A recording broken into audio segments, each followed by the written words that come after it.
Hello, everyone. How you doing? So I get asked all the time, what do you think's going on in real estate? What do you think's going on in real estate? What's your prediction? What's this? What's that? And I've done several videos, most predominantly about the Bay Area market. You know what? I thought I would put out a video kind of predicting, what I see by December 31st of 2020. So this is about 15 months from now. And obviously there are so many variables that go into, the future, which obviously no one has a crystal ball. But I thought I would take a stance. I think I've hit a lot of these topics in various individual posts. I think there's going to be some great things. I think there's going to be some bad things. I think there's going to be some people that take action, and I think there's going to be others that don't. So I'm calling this the State of the Union for real estate, specifically real estate investing, December 31st, 2020. So I think I have 16 or 17 kind of points to talk about with you. I'd love for you to watch this and then tell me which one's your favorite, which one you think I got wrong, because I'm sure I got lots of these wrong. But I think I'm going to get some of these right. And the question is, what do you think, right? You see what's going on. You watch this channel. We see the financial news. You know your market a lot better than me. So let me know, which ones did I get right? Which ones did I get wrong? And, what did I miss? I'd love to hear from you. So this is going to be probably a 20-minute or so video. So why don't we start to share and really get into it? Okay. So again, my State of the Union, again, this is 15 months into the future, December 31st, 2020. So again, I like to start these presentations off, again, because, this is a quote that I'm proud to have associated with my name, and that is, financial freedom is hard, but a better financial future is easy. And again, that's really the whole story of one rental at a time, the whole story of learn your market, just buy one or two. I think your financial future changes if you just get in the game. I don't think you need to be Grant Cardone. I don't think you need to be, syndicating deals. I think if you just focus on yourself, you focus on getting one or two, you conservatively finance fixed rate debt, and, you learn your market, you're going to have a better financial future, is my belief. So let's get into the 2020, right? December 31st, 2020 State of the Union. So first thing I think we're going to see in 15 months is I think we're going to see inventory, AKA listings, rise, right? I don't know what listings are in your market, but I would expect listings to be up 40 to 50%. That's a pretty bold claim. I think it's going to be a combination of things you're going to see in this presentation going forward. I think demand has waned. I think some people are scared. And unfortunately, life events still happen. And sometimes you just need to sell. Maybe you're moving for a job. Maybe it's divorce, some other things. So I believe listings will be 40% higher in most markets inside of 15 months. So let me know what you think of that. Next, I think price drops in high-end markets. Let's call high-end Orange County, San Francisco, San Jose, Manhattan, other bubbly kind of markets. You are going to see price drops of at least 20%. A lot of this is going to become from the higher price stuff not selling and languishing on the market. Those not selling is going to cause the median to artificially drop, even though the transactions may be the same, because if you whack off the top 10% of transactions, the simple math says the median will be drastically affected. So I believe these markets will see at least a 20% fall, which is going to hurt a lot. This is not a 20% call for the country. Don't take it as that. This is very, very specific, probably on the top 10 markets in the country. Most of the people watching this channel are not investing in those markets, but it will be a topic. You will see lots and lots of articles about San Francisco down 20%, San Jose down 22%, Manhattan down 24%, right? So again, this is not a 20% call for the country. Absolutely not. This is a call for the high end, think top 10 markets in the country. I believe many syndications that have started in the last, in 2019 will not be paying their preferred returns at the end of 2020. As I understand, most syndications, they set up a preferred return, but it obviously relies on performance of the asset. And I believe 2019 vintage syndications on average are going to be the worst performers. They're going to be worse than 2018, worse than 2017. Now, that's not much of a call because people are just frankly overpaying and paying ridiculous numbers today. But I think to say that preferred returns are going to stop will catch some people by surprise. Now, if you bought into a syndication in 2015, you're probably safe, right? Because you paid so much less and you've probably already done your value add and rents are already up. I'm specifically talking to syndications created in 2019. I think as turns go up, as vacancies go up, you can't remodel, you can't value add, you're just trying to survive. And I believe you're going to see preferred return go to zero. And some of you may even be forced to have capital calls, which I'm sure are going to be no fun. I think companies flipping properties 2x the median, for example, if your median is 250 and you're flipping 500K homes, you're toast. Your inventory is languishing, you're taking price cuts, your capital, your hard money costs are eating your lunch, and you are on your way to bankruptcy. If you're below the median, you're safe because that inventory even flies off the market in a bad economy. But if you're flipping 2x in your market, you have too much inventory, your days on market are languishing, your buyers are ultra picky, and you're probably in pain for the first time, right? If you've been doing this for 10 years, it's been easy. I believe 2020 is going to be painful. And again, I'm specific. This is 2x the median, right? If your median's 150, anything over 300. Your median's 500, anything over $1 million. Hopefully that makes sense. I'm really calling the high end of your market in your area. I believe some hard money investors are taking back properties. Hard money lenders probably haven't had to foreclose or take back deed in lieu or short sale any property probably the last 10 years, at least not many. I believe hard money is going to start taking a bath. You're going to start having flippers who had property that didn't sell for 6 months just mail in the keys and say, hey, here you go. Now it's your problem. I believe 2020 is going to be a painful time for hard money providers because now you have an asset you can't sell. You're on the hook for, lots of money. And you have a choice. Do you try to sell and limit your losses? Do you try to rent it out? What do you do? So it's going to be a tough time to be a hard money lender in 2020 is my prediction. I believe the investors that know their market are simply crushing it.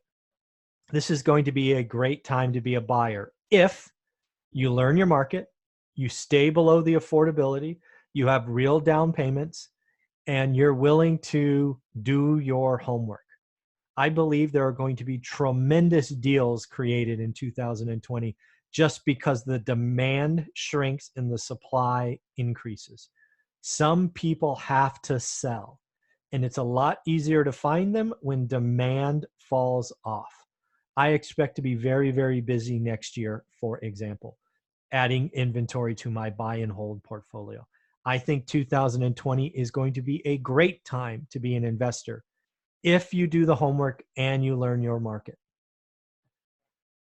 Great deals are going to be created because demand shrinks and some people have to sell. It's sort of a follow-on to the last one. Again, why do I do daily financial updates on this channel? It's because I'm trying to figure out the consumer. Where's the consumer at? Are they greedy or are they scared? I believe the consumer on average is going to be scared next year, which means they're going to save more. They're going to cut expenses. And they're not going to be shopping for a house. That is going to allow investors to be less rushed, make better investments, and add inventory to their buy and hold portfolios. I expect 2020, again, to be a great year to be an investor. I believe some multifamilies, the stuff that is big, 20 and above, are going to start showing stress. But again, they're going to have, the first thing that's going to happen is the preferred rate of return is not going to be paid. The general partners will start conserving cash. They're going to start doing cheap turns. They're going to start taking any kind of tenants that move in. I don't believe any actually hit the street for foreclosure in 2020. In fact, I see that multiple years down the line because there are so many levers they can pull, but eventually people are going to give up and say that was a bad investment. But I don't expect that till at least 2021 at the earliest, but more likely 2022. Running multifamily properties that you paid above retail for is hard. Today's the best economy we've ever seen, and the variables that we are assuming in our spreadsheets are not likely as the market and unemployment turns. I believe a lot of out-of-state investors will start feeling the pain of vacancies, evictions, and turnover as unemployment rises. Again, we have 3.5% unemployment as of this recording. And it's really easy to say you're 90% occupied or 100% occupied when you have 3.5% national unemployment. What happens to these secondary markets that are manufacturing based when unemployment goes to 7? My guess is people lose their jobs, they're living paycheck to paycheck, and they stop paying rent. Then you have to go through evictions and turnover, and it's no longer the best time to own multifamily because yes, you may have record occupancy, but what is your effective occupancy? How many are paying? How many are new? Are you giving rent specials? What's really going on? I have managed these units and thankfully sold them in this crazy market because I know exactly how hard it is to run these. And if you're an out-of-state investor thinking that some central or south economies got you covered, my prediction is you start feeling some pain by the end of 2020. So if you agree, maybe take the opportunity to sell or reposition or whatever you can to protect yourself. Think about it. I believe interest rates are at historic lows. I think they're lower than today. I believe it would be a great time to buy your first one because, again, 30-year debt with a 3 is awesome. And I think it's going to be able to refi debt as well. Lots of investors have been locked out of cheap money because they own too much real estate. I believe in this next cycle that banks are going to be so hungry to lend that they're going to start being creative in attracting real estate investors and offering great returns. So make sure you lower your cost of capital by the end of 2020. Kind of following on that one, I think lending gets easier for real estate investors. Last time we went through a downturn, investing turned off, or loans turned off for real estate investors because we were evil. Right? We were the cause of the Great Depression or the Great Recession, if you will. I believe banks are going to be hungry to do loans, and they're going to come out to real estate investors and go, hey, you've been running a business for 10 years. You've got 5 or 6 properties at an LTV of 50%. Let us lend to you. And they're going to be offering rates that are great. Today, I can probably get a loan because I have a fair amount of real estate in the 6s. I'm hoping to get stuff in the 4s by the end of 2020, which would be awesome. I think affordable homes and rentals proved to be the best investment in 2020. Again, some of these things I'm saying might scare you or think I'm down on 2020. I'm absolutely not. I believe 2020 is going to be a tremendous time to be a real estate investor. I believe affordable homes bought below the market, kind of in turnkey condition, fully rented, leased, are going to beat stocks, bonds, crypto, and multifamily. I believe the single family home will be the best investment in 2020 because stocks earnings are going to go down. Bonds are already paying next to nothing. Crypto, don't really know much about it. And multifamily is simply overpaying today. I believe the investors that take the time to learn their market and know what the market produces today in 2019 will understand just how much things are on sale in 2020. I believe by doing your homework now, you are going to be ready to do some great things in 2020. So learn your market. If you don't know how, check a link below. I train you or I help educate you on how I did it in a simple course. Also, make sure you use book 20 so you get an autographed copy of my book. I think I have 6 left that I'll be sending out. I think many investors, right, people that talk to me today that follow this channel will see the negative press. Remember my first couple of points. Bay Area down 20%, Orange County down 24%, San Francisco down 22%, whatever it is. and they're going to freeze. They're not going to do anything. And this is one of the reasons I think 2020 will be great for me and great for people that follow this channel, because we will take action. But I believe a lot of people are going to get scared. They're not going to have the confidence of learning their market. People, if you learn your market, a secondary effect is you'll have confidence. You will know when something goes on sale. And that is the magic of this business. If you know real estate is on sale in your market, you're far more likely to take action. But if you don't know it and you're just guessing, you're walking up to the craps table and gambling, which is not a good idea.